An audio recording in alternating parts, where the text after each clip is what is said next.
Whitehead says, God seeks intensity of experience. God does not seek to preserve already established modes of experience, but to push us further, or lure, I should say, to pull us, beckon us forward. And also, not only is morality a subset of aesthetics for Whitehead, but so is logic. This is one of the preeminent mathematical logicians in the world and maybe world history, saying that logic is a subset of aesthetics. So there's an aesthetic order to the universe, and moral and mathematical forms of order are outgrowths of that.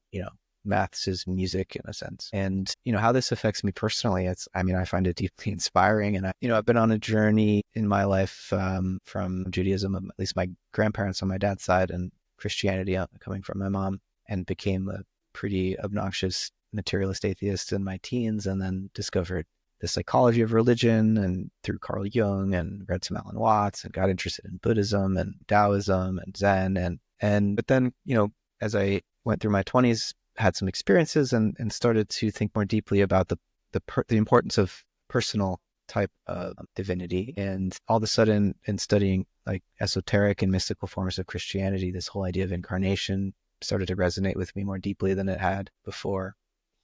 And so Whitehead's idea of God, as he puts it, the fellow sufferer who understands, just touched me in a way. Whitehead's God is not omnipotent anymore and not above the world, ruling it with, decrees as some kind of a dictator, but rather involved with the world, feeling the pain and the joy of every occasion of experience, and trying to offer some sense of what's possible. And that feels to me like it's not just a description of my experience, but it seems adequate as a description of my experience, but it's also an invitation to give expression to experience so as to further the vision he's providing, right? So there's like a participatory element to it, and there's a sense in which he's saying God needs our help, and I find that compelling.